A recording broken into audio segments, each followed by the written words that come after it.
Sí. Te lo pones a este lado, porque si no nos damos con el brazo, cariño. Ah, muy bien pensado. Pues se ve bien aquí. Yo creo que sí, se ve bien. Ay, pues te ha tocado. ¿Eh? ¿Te ha tocado? A ver. Estás aquí secuestrada. Bueno, Si sacas esta va a ser una edición muy especial. sí, bueno. Esta presentación, pues muchísimas gracias por venir a la presentación de un libro de poesía que en estos tiempos, pues la verdad es que es algo casi revolucionario, ¿no? Y muchas gracias a Enya también pues, por permitirnos hacer aquí una presentación, que esto es un auténtico templo, la verdad. Bueno, comenzamos. Lo teníamos preparado. Bueno, va a ayudarme a hacer la presentación Suriñe, mi compañera de viaje, y yo creo que os va a gustar más incluso que lo que diga yo. Bueno, el libro comienza con Los caminos del azar, donde el poeta busca en el azar un asidero para recordar la infancia, un lugar donde las derrotas se prefiguraron y se hicieron realidad. Pero los sueños de niño, la mirada de niño, son aquello que a la postre acaba haciéndote poeta. Porque la poesía no es en sí, sino una vuelta a la infancia. Es un canto con la cabeza vuelta hacia atrás. El poeta se vuelve un desconocido para sí mismo, aunque siga siendo un niño. No se reconoce en el espejo. Pero es preciso que el poeta despierte de sus sueños de niño y se dé cuenta de que es un hombre, que es como decir un fracaso, del que solo se salva el amor, la solidaridad y la esperanza. El poeta se sabe continuador de otros poetas en una rueda eterna del que apenas es nada. Qué gran desproporción. Al final se ve forzado a defender lo único que posee, su casa, su palabra, su poesía, y se acaba temiendo que todo no sea sino fruto del azar, lo cual le quita arte al arte, pero le da vida a la vida. En el primer canto se ve que todo lo que no es dócil es desproporcionado. A veces pudiera pensarse que la poesía es un don antiguo, que ya no hay poetas porque sinceramente ¿a quién le hace falta a un poeta? ¿Para qué sirve? ¿A quién le importa? Y sin embargo no es una cuestión baladí, porque la poesía es eso que no se puede domesticar, que crece como las semillas bajo cualquier condición y que siempre acaba dando sus frutos. Este libro es un fruto. El poeta juega con el azar porque su posición en el mundo y su misma existencia dependen de él. Ha de ser el azar mi nuevo Dios, un azar irreconocible, azar sin matemáticas, azar desprendido de cualquier norma al azar. Por azar estamos en el mundo. No obstante, el poeta sabe que al utilizar el azar fracasará en su intento de poetizar el mundo. Estoy aquí donde otros fracasaron como yo, respirando el fluir de lo que otros consiguieron, pero sabiendo que yo seré de nuevo el fracaso del miedo, la pesadez de la inocencia, el intento vano, pero ¿qué otra razón ha de albergarme? Y a pesar de todo, se aprenderá de la derrota y se descubrirá un nuevo sendero donde transitar en su quehacer poético. El segundo canto de esta primera parte se abre con la constatación de que el poeta es como es porque aún es un niño. Ser un niño es como buscar los recursos que son humo, y ser humo remite siempre al fuego. Fuego de la infancia que marca en la piel como una herida que nunca sana. No soy más que un fusible de una vieja máquina, una acuarela en un tejado, recibiendo la lluvia que ella misma retrata. Allí ando yo, sobre los cobertores y los ajuares con el llanto de mi madre o la razón de mi padre hundida en el sofá. Ando aún en pantalones cortos, ando envuelto en un silencio de abejas, en un laberinto de abedules, en un campo de glóbulos amarillos, mientras recolecto moras y cachetes. Andar por estos lugares de la infancia es envejecer de pronto, como el humo pretencioso que quiso ser hoguera. Qué bella parece la infancia en perspectiva, pero qué dura fue y cuánto se añora. En el canto 3 el poeta dice: La infancia color racimo de uvas, abrevadero de derrotas y nostalgias. Esa sombra que sigue viviendo sola en la estantería llena de polvo azul del recuerdo. La pasarela que se mueve por la acción directa de la luz. El parpadeo martillado por un ojo morado. La extraña sensatez de los niños cuando jugaban a la guerra. Y la guerra tan lejana que pareciera mentira que hubiera llegado hace milenios. El adulto ha descubierto el mundo y el mundo es un basurero de guerras y egos, y por eso añora su mirada de niño. La infancia color racimo de uvas, mora dulce con las manos manchadas, los labios manchados y la mirada manchada. Porque un niño vive 100.000 vidas mientras galopa alegre por la calle, le cuenta las ruedas a los gatos, los maullidos chirriantes de los coches, el silencio atronador de la luz de la luna mirando en su mirada de niño. Qué hermosos eran los sueños de la infancia, soñar despiertos quizá el mayor de los dones que la naturaleza nos ha donado. Prontas se van a acabar las noches haciendo cola tras tus sueños. Un niño sueña todo el rato, desde el solsticio hasta el recreo, desde la ropa tendida hasta la fuente de barro, desde el láser hasta la luz cenital. Abrir los ojos y soñar, caer al suelo y soñar, reír en silencio y soñar, porque es tan grande el desafío de la infancia como una mirada llena de microbios, un olfato de hollín en los labios, un reguero de sangre en las sandalias. Pero tras esta afable e infinita infancia pasó la juventud, como un avispero lleno de picaduras donde los problemas acuciaban y dolían. Y aún así resulta curioso que te fuera tan bien y que supieras al fin jugar tus cartas marcadas de derrota, y que conocieras el amor, y que supieras ver una luz al final del túnel, aunque esta luz fuera la misma muerte. Nos fue bien, amigo, responde el espejo desde su próxima fractura, y el reflejo no es el mismo que hiciera de los rayos alumbre para el futuro, no es el mismo brillo el que desprende. La juventud pasó como un gamo dando saltos, se estiró tu frente hasta el límite, se mudaron tus ojos a un lugar más lejano, ya anuncias finales y te crees que eres un niño. Sin embargo, nunca has dejado de mentirte. Te amo por eso, amigo mío. Sigues siendo un niño. Te sientas en el regazo de la aurora y te pones a soñar, como si perfumaras el futuro con tus versos. A veces pintas como las acuarelas, tiñendo el mundo de un suave color. Otras emborronas el papel y lanzas bombas atómicas llenas de cianuro. En el canto 7 se vuelve otra vez al azar como principio de expiación ante los males del mundo. Volver al azar, como quien considera que todo es fruto de una decisión furtiva, segar el hilo que todo lo rubrica, descender hasta la primera célula del mundo, sopa primordial donde todo ocurriera, y saber que contenida en ese germen estaba nuestra vida, diseminada en un lupanar de luciérnagas, sabedora de la grandeza humana, sostenedora de prudencia y de audacia a partes iguales, porque el azar todo lo considera, el azar como Dios cautivo, el azar como mal sincero, azar sin más. Aunque siempre hay esperanza en el ser humano, el amor, la solidaridad, la imaginación como valores civilizatorios, pero la realidad es soberbia y arremete contra todos nosotros para hacernos trizas. Los ensayos sin polémica, los versos sin la sátira que recoge el miedo, la palabra en una esquina pudriéndose de soberbia, el esquema roto y pegado con chicle a la pared, el axioma irreverente aplastado en la suela de un zapato, tantas cosas maquiavélicas, asesinadas por un rastro de hollín, la metáfora humillada por la realidad, Homero pidiendo un porro en una esquina, salitre en los ojos de tanto mar ansiado, y esta picazón en la garganta que no se esfuma ni con un litro de sangre. Así recorro mi caligrafía, hija de esqueletos apocalípticos, hermana de la duda metafísica, pariente lejana de una filosofía de la respuesta rápida. La casa de un poeta es su palabra. En ella habita y de ella crece hasta poblar las afueras del mundo. Un lugar tranquilo donde volver tras las batallas perdidas. Finalmente, una pregunta asume la sustancia de esta parte del libro. ¿Qué seríamos sin el azar?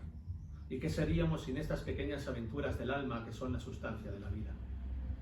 Sin azar todo se muere, y la podredumbre hechizaría a todos los astros para que desfilaran sin emblemas y nos devorasen como lobos hambrientos en una noche deseosa de justicia. Somos la mutación que deseamos. Nuestros sentidos son una excusa para dejar de brillar como estrellas cuando somos simplemente agujeros negros de carne y hueso. La segunda parte, escribir con fuego, redunda en la misma idea. La poesía con fulgor, como deudora de un Prometeo extraño que no solo nos legó el fuego, sino también la poesía. He aquí otra gran desproporción. El poeta hace un recuerdo de los náufragos que pueblan el mundo de nuestra poesía. Así, el poema de Mío Cid o Lope de Vega salen en estas líneas que nos recuerdan que para que un poeta se realice, ha de beber de las fuentes de la historia, y por eso hemos de ser ejemplo para los que vengan después. El poeta busca una guía entre tantos poetas, un Virgilio que le guíe en su propio infierno. Aquí se va haciendo preguntas. ¿Necesita el mundo más poetas? ¿De verdad somos necesarios? ¿No será mejor dejar de cantarnos a nosotros mismos para cantar a la mujer y al hombre modernos? Por ello decide lanzar el poema como si fuera una piedra, y que le duela a quien le duela. Así el poeta encuentra su propio Virgilio en la efigie de León Felipe y baja a sus infiernos para hacerse partícipe de todas las derrotas del mundo. Y allí descubre que nos han quitado el fuego de la razón y de la poesía para transformarnos en bestias, y que hemos perdido la voluntad de transformar el mundo para convertirnos en esclavos del consumismo y de un capitalismo feroz. ¿No es acaso otra gran desproporción? Y al final se da cuenta de que no necesitamos a un nuevo Prometeo que nos dé el fuego, sino a un nuevo Hércules que nos libere de nuestras ominosas cadenas. Esta parte se escribe con el propósito de homenajear a los que vinieron antes, aquellos poetas que son los culpables de que esté ahora mismo aquí presentando este poemario. Es un viaje por la memoria poética de nuestra literatura, que ha de ampliarse forzosamente al de otras literaturas. Pero el propósito de este primer canto es el de culpabilizarnos también por haber olvidado tanto a los proletarios y los trabajadores del mundo como a las mujeres, y entonar un mea culpa para poder crear desde este homenaje una poesía para todos. Hemos causado tanto daño, tanto dolor, escribe la Parca, que ahora es el momento de bajarse del carro de heno, de subirse a la balsa de la Medusa, de coger el cuchillo que lanzó Guzmán el Bueno y sacar las penas a pasear. Estirarse en una playa como si los buzos nos hicieran respirar, carbonizarse en un horno de Auschwitz, resistir en Stalingrado, ser un poeta en el sitio de Tiro, mientras Alejandro piensa en 1000 maneras de matarnos. Somos la luz cuando no había, pero hemos apagado de un zarpazo todos los luceros. Ya no hay pueblos que nos llamen ni luciérnagas dentro del pájaro azul. Me lanzo al abismo buscando el infierno. Es el momento de escribir con el fuego. ¿Y cuál es el castigo que propone el poeta? Nada menos que bajar al infierno, y para ello pregunta quién ha de ser su Virgilio. Como un Dante moderno, pretende con este gesto expiar las culpas de todos los poetas. No falta, por supuesto, el momento de duda filosófica acerca de si el mundo necesita más poetas, aunque la respuesta es ya sabida, por supuesto que sí. No sé, lo desconozco, no estoy seguro de nada, pero creo que aún somos necesarios, aunque sea para cantar a nuestra sombra, para crear figuras frente al fuego, para vestir de duda nuestros sueños, para hacer vivir a los sentimientos que día tras día se pierden en el mundo sin ser contados. Para mis hermanas y hermanos, estos sentimientos son importantes. Son la otra historia del mundo, mundana como nuestra efigie degradándose, caprichosa y voraz, porque el ser humano nunca ha sabido lo que quiere, y ahí es donde somos necesarios. Sabrán los dioses que un día existimos. Toda nuestra sabiduría cabe en la mirada de un niño. Aún no lo sabemos, pero está todo preparado para empezar. El alma con pantalones cortos, la paz en mangas de camisa, el silencio con sus anteojos, la poesía con sus impulsos. Sabrán las cosas que están vivas. Todo nuestro carácter se puede servir en una copa de vino. La risa inmaculada, la felicidad interpuesta, la todopoderosa inteligencia, la trascendencia infinita. ¿Qué sabrá el tiempo del tiempo que tenemos para comprenderlo? Pero ¿quién quiere ser de Virgilio? El tercer canto es un auténtico manifiesto a favor de la poesía, pero de una poesía que se acerque a la gente. El cuarto ahonda en la forma de lograr este propósito de construir una poesía para el pueblo. Y no es otro que luchando. Se necesita luchar contra la opresión en cualquiera de sus manifestaciones. Estamos quizá ante el poema más social del libro. La piedra se constituye como símbolo contra los poderes que destruyen al pueblo. Ya veo la piedra a 1000 kilómetros de aquí, lanzada por un hombre, detenida en el tiempo como si cruzara otra frontera. Parpadeo y la piedra cae sin más como cae un río por una cascada, como cae el agua de la lluvia sobre unos ojos ciegos, como cae el hombre con su costumbre, con su tendencia a dejar de luchar, con su esperanza castrada por los de siempre. con su imaginación echando flores en el aire, con su indiferencia carcomida y putrefacta, con su disidencia y su locuacidad germinal. El hombre que lanza piedras al aire para matar a quien quiere matarlo no es un asesino, no es un autómata, no es un guerrillero ni un poeta. Es un hombre vivo que si logra su objetivo se transformará en un hombre nuevo, vivo y libre a un lado. La sangre brota de un corazón que se acaba, al otro la sangre que hierve tras conquistar la libertad. ¿Qué hacer? ¿Qué hacer con la piedra?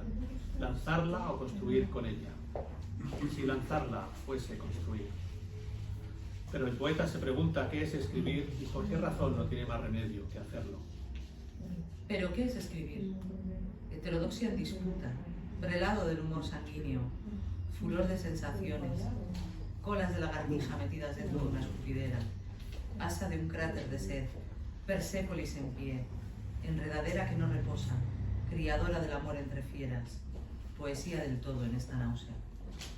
El quinto y último canto de esta segunda parte incide en la idea de buscar un Virgilio que ayude al poeta a bajar al infierno. Y elige a un poeta como León Felipe para buscar la razón por la que nos han quitado el fuego y por qué razón no necesitamos a un Prometeo que nos lo robe para nosotros, sino que necesitamos a un nuevo Hércules que nos libere de nuestras cuitas y que logre encender el fuego de la futura revolución. Para que fuéramos como bestias nos quitaron el fuego, para que asaltáramos las manadas de bisontes solo con las manos desnudas del hambre, para que nuestra prole no mirara al cielo y se imaginara conquistando el paraíso, nos quitaron el fuego. Para que en las noches lúgubres de las cuevas donde se escondían los monstruos no viéramos reflejada nuestra sombra, más monstruosa que los propios monstruos, y nos diéramos cuenta de que no tenemos alma, nos quitaron el fuego, para no prender las calles, para no salir en estrépito a desencadenarnos, a mirarnos a los ojos y sabernos más que el opresor. Nos quitaron el fuego, para no imaginar un mañana quimérico y justo, para que no empezásemos a quemarlo todo desde la angustia hasta el hambre, desde el cansancio al miedo, desde lo desabrido hasta lo jactancioso, desde Moncloa hasta Zarzuela, desde los bancos a las eléctricas, desde los campos de fútbol hasta las canchas donde los nobles babean y se encorvan, como lápidas sin nombre. Pero tú, Prometeo, hijo del titán Jápeto, robaste el fuego del carro de Zeus y nos lo diste a mujeres y hombres para honrar la memoria de la justicia sobre la tierra, para iluminar las noches y lanzar al viento la señal inequívoca de que estamos vivos y soñamos, para que revolución tras revolución el pueblo encuentre ánimo, reparto de riqueza, derechos e igualdad.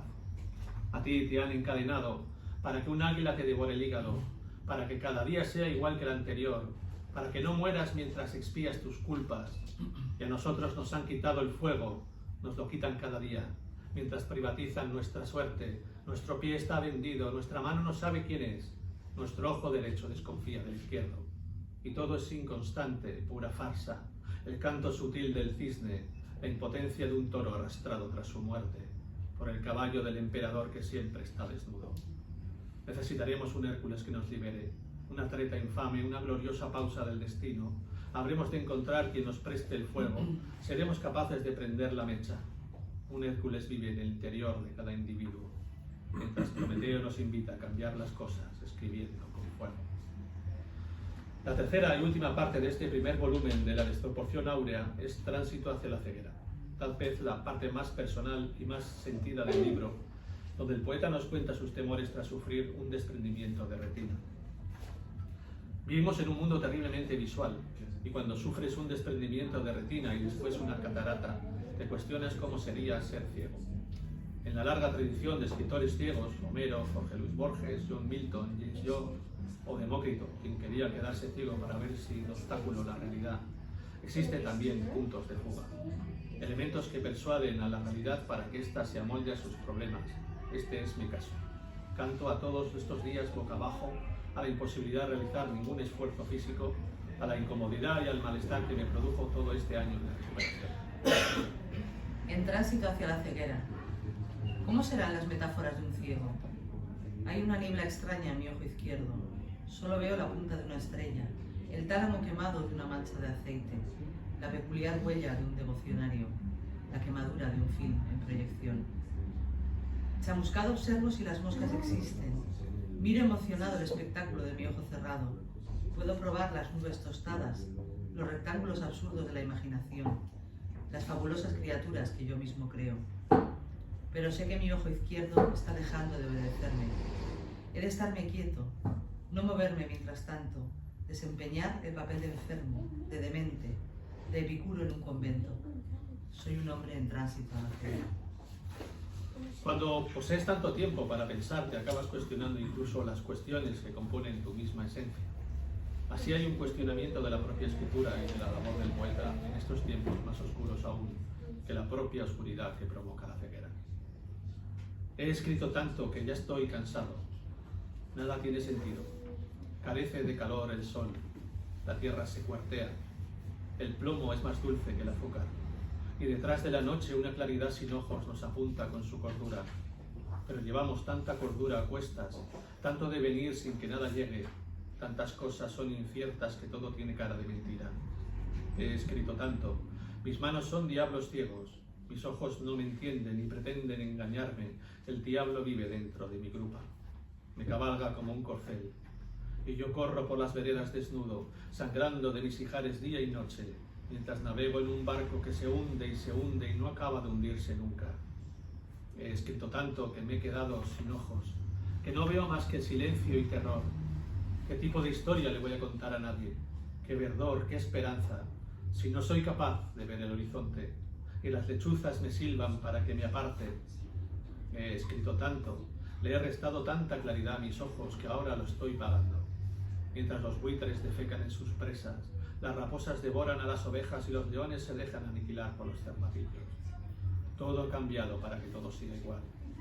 He escrito tanto que debo prescindir de las palabras, de las alas, de los brazos, de la mente misma, porque está trazado el camino del último apóstol hacia la ceguera, viejo.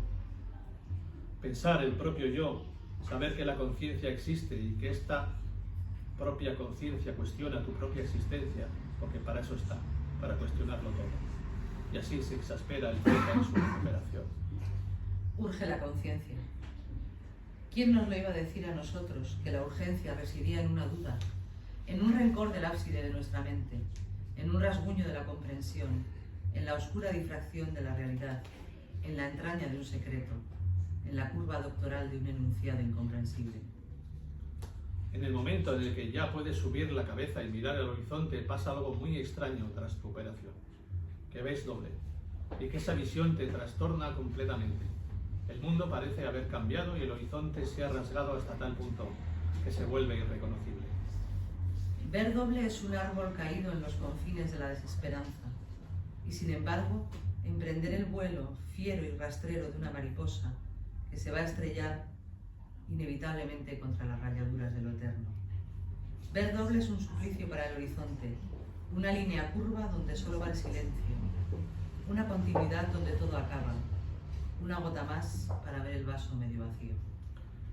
Hay tiempo para la descripción de lo que sucede dentro del ojo izquierdo, cómo se ve el mundo, qué clase de fogonazos se desatan en la maltratada retina que se está recuperando.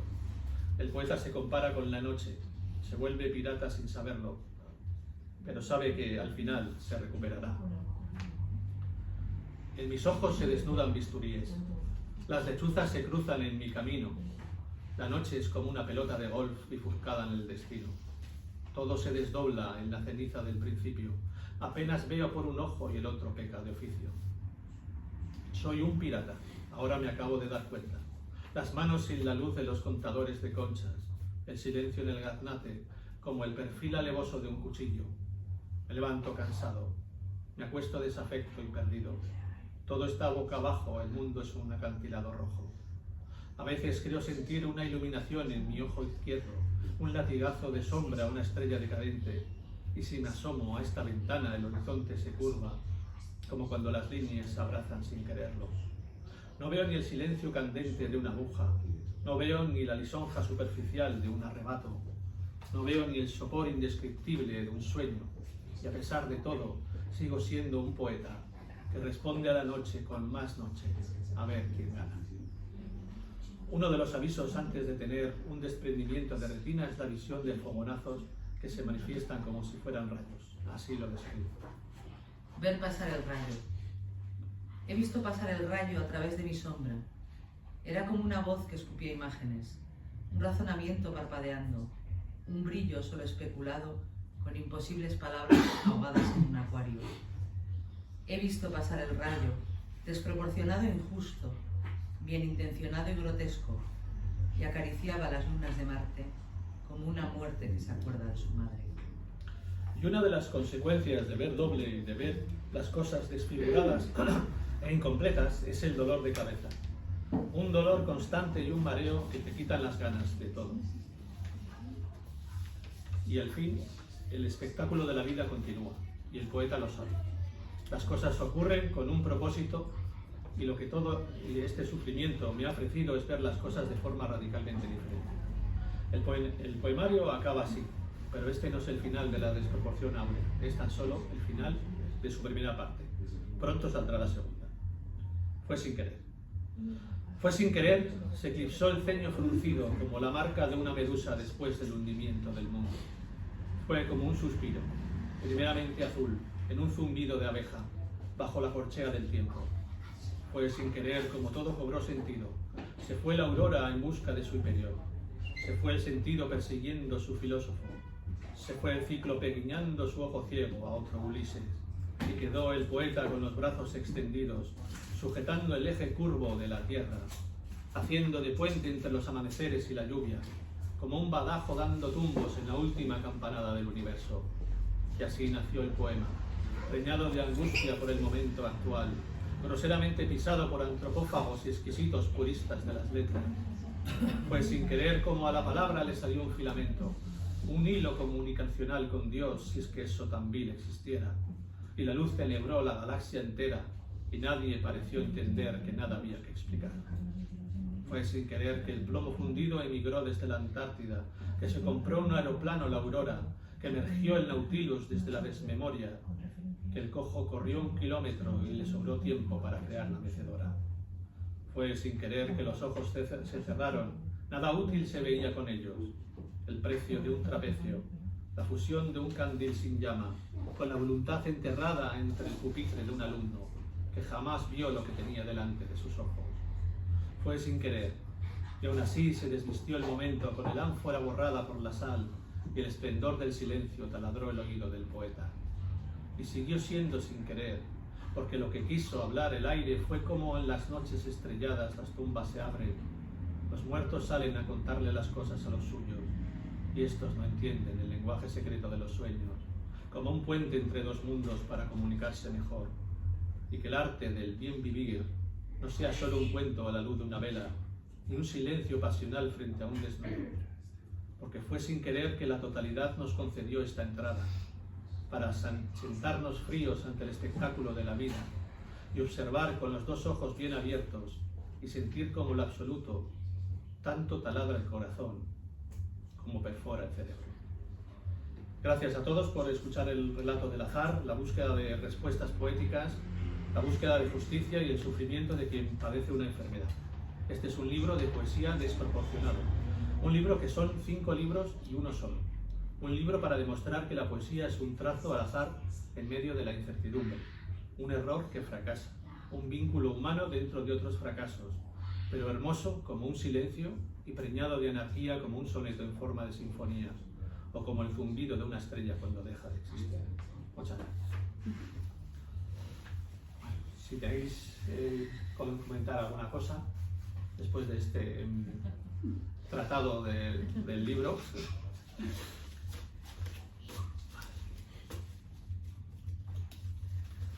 ¿Habéis quedado? Yo, si sirve el consuelo, yo no suelo hablar, o sea que a mí no me leéis. Nos han pillado a los más habladores. No, yo, bueno, me llamaba la atención mucho de poesía el tema de, porque me imagino que será muy difícil, ¿no?, encarar el tema de poesía social. ¿Cómo haces el proceso de intentar un tipo de poesía que genere al lector o lectora otra intención que no sea enamorar con la palabra, ¿no?, sino a generar una reacción social? Entonces, Sí. No, ¿Cómo es ese proceso? Es el proceso de intentar transformar lo que tienes en las tripas, porque cuando escribes un poema te tiene que salir de dentro, digamos, ¿no? Sí. Cuando ves una injusticia, yo nunca he podido con las injusticias, y entonces lo transformas esa energía negativa que te sale, digamos, de dentro, así como ira o como esa desazón, en otra cosa. Básicamente eso es poetizar la realidad. La realidad nos azota con su inevitable fin, ¿no? Pero creo que si somos capaces de transformar toda la energía que nos provoca las cosas que están ocurriendo, podemos transformarlas. Es una forma de intentar transformarlas. Y además de decir que cada vez que hay una injusticia en el mundo, no tenemos más remedio que hablar de ella. Hay que hablar de ella para intentar solucionar. Lo que está pasando en Gaza ahora es lo más terrible que ha pasado en mucho tiempo, ¿no? Bueno, ¿cómo puede ser que no pase nada ahí, que no haya nadie que les ayude y que los que son los verdugos se crean realmente que son víctimas, ¿no? Todavía viven del victimismo de la Segunda Guerra Mundial. Me parece increíble que lo que les hicieron a ellos lo están haciendo ahora. Te llenan una energía desde dentro y la tienes que sacar de alguna manera. Escribir poesía es eso también, es sacar lo que llevas dentro, intentando comunicarte desde dentro de ti mismo y sacárselo a los demás para que comprendan lo que estás pasando. Sí, lo que pasa es que la poesía siempre le añade a todo esto que sacas dentro, le añade una capa a nivel lenguaje muy bonita, como los ejemplos que has puesto tú. Pero hay belleza también en lo feo. Claro, entonces ¿cómo haces para en esos feos añadirle, o sea, hablar de temas tan chungos? Se decía, ¿no? Que ponerle esa capa. Es posible, me acuerdo que lo decía, no me acuerdo quién era, creo que era Theodor Adorno, que decía, ¿es posible la poesía después de Auschwitz? Bueno, pues es posible la poesía después de Auschwitz. Por ejemplo, Paul Celan escribió un poema, no me acuerdo ahora cómo se llamaba exactamente el poema, ¿no? Pero hablaba de lo que había pasado en Alemania, de cómo había entrado al poder alguien terrible y había destruido a toda la gente, ¿no? ¿Cómo es posible que el país más culto de toda Europa, porque Alemania era el país más culto de toda Europa, pueda hacer esto? ¿Cómo puede ser? Bueno, pues fue posible. Y si fue posible allí, imagínate cómo puede ser aquí. ¿Qué es lo que puede suceder? ¿Qué puede pasar si entra el poder X? Pero yo creo que, claro que es posible la poesía, es no solo posible, sino necesaria después de algo terrible, tan terrible como lo que está sucediendo. Porque creo que es algo con lo que se puede construir, con lo que se puede construir el futuro. Porque claro, como había hablado también en la presentación, los poetas, creo que los poetas lo que tenemos que hacer es mirar hacia atrás para seguir mirando hacia adelante, para construir, sin olvidarnos de lo que ha pasado, como la historia. No podemos olvidar la historia porque entonces estamos listos. Ahora mismo hay mucha gente que lo que está haciendo es transformar la historia, es reconstruirla a su manera. Y entonces alguien tiene que decir, no, eso no ha sido así, ha sido de esta manera. La metodología Goebbels. Exactamente. Ya hemos visto el año pasado en la celebración del 80 aniversario de la Segunda Guerra Mundial. O sea, que al que ganó a Hitler no le han invitado. Y dices, bueno, pues a ver, puede haber circunstancias, pero no decir quién ha ganado la guerra, no sé qué es lo que está pasando, qué está ocurriendo. Por eso creo que una de las cosas necesarias es la poesía.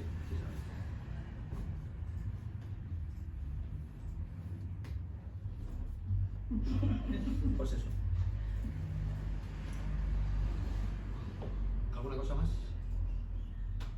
No. Le dejo al señor poeta. Sí, señor. Cariño, ¿Qué tal? No me digas, eso digo yo. Eso digo yo. Sí, yo había quedado aquí con Olga. Sí, me dijo. Sí, Pero no, no, que venía de Vitoria justo yo y he venido derecha y no he mirado a ver si me había escrito, pensaba verla aquí. ¿Qué tal? Muy bien. Bueno, me firmarán libros, ¿no? No. Es algo vital. O sea, ¿Qué tal? ¿Todo bien? Muy bien. Sí. Muy bien. ¿Contento? Como reyes. Ya. Vamos a quejar. Maravilla. Bien, estoy contenta y bueno, tengo una cotilla preciosa, no sé si te he visto, Sí. y nada, todo bien, ¿verdad? Ya te veo que estás siempre haciendo cosas, Metida en y cosas, en jaleos, de historias, ¿no? Ahora soy la vicepresidenta.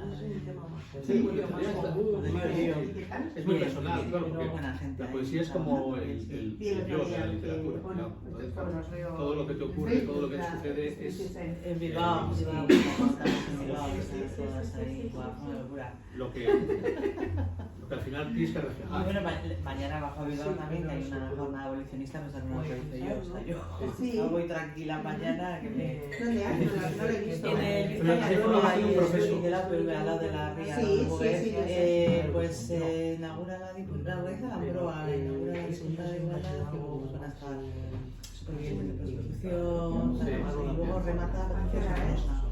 Sí, más Pues de 10 de la mañana un poco de no, es filosofía. todo el día. Luego hay 2 horas para comer y luego de 4 a 6 es una intervención, no me acuerdo quién a las 4, y luego a las 5 Patricia Sornosa. Vale, ¿y no tienes un programita o algo? Está por las redes sociales. Sí, esto lo he visto yo. ¿Tú lo has compartido en redes? No.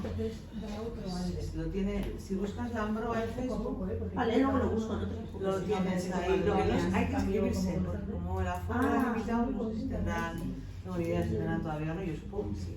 A ver qué...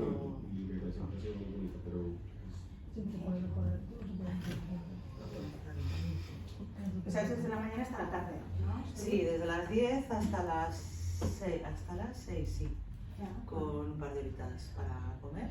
Sí. ¿Vas a estar todo el día, Suriñe? Luego miro a ver qué hay. Igual. Y ya veo a la Sornosa, que todavía no he visto a Patricia Sornosa, sí. ¿Vosotras sí lo Latigazme. ¿Te vas a cantar? Ya lo sé. No sé qué me va a cantar. Tengo que verla. Al final, por eso no he podido verla. Pues yo la habré visto 3 veces. Ya, Pues sí, o sea, cada vez que viene aquí compro entradas, o sea, me vuelve loca. Llevamos a mí, yo, ahí como... Pues espero que Pues te ya la guste. veo mañana. Muchísimas gracias a ti. También sabes que va a haber más. Un besito, ¿eh? ¿Estás de va? ¿Estás aquí en el Palacio, en la Justicia? O... No, estoy en... Ah, muy abajo.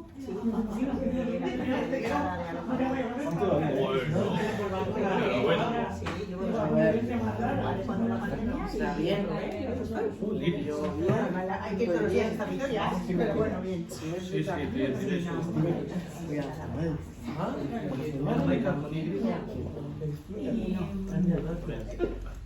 Y 15 su cuadrilla más los padres de su lado. Luego, otros amigos, más los míos, no sé qué, pues... sí. Entonces, te va liando. y mañana luego yo me enganché. No tengo muy claro qué le van a hacer. Pero que está todo estupendo, claro. Que se A mí joda. cuando que me manden fotos, me va todo estupendo. Así que igual sí. Qué bueno. Me tenéis que contar, porque además sé que de las grupos de lectura feminista algunas van. Ajá. No sé si a la jornada entera, pero por la tarde por lo menos algunas sí van. Oye, ¿te llevamos a Alma o no? No, me cojo el autobús ahora en una horita larga, si no te aburres y no me Vamos si vamos allá. ¿Y qué vais a hacer? ¿Queréis estar 40 minutos aquí en Chape? Bueno, yo qué sé, no sé, vamos bien. Bueno, vale. Oye, va todo estupendo, pues una de choque me va genial. Que te llevamos, no te preocupes. Como conduzco yo, da igual. Ay.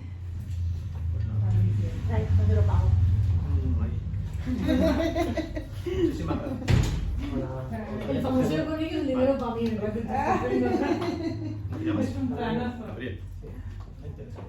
La voy a ver si tienes de... Muchísimas gracias. Hola. Sí, creo que estuviste el año pasado. Sí, No pude venir ese año, pero sí. con un poemario sobre Sí. el amor y demás.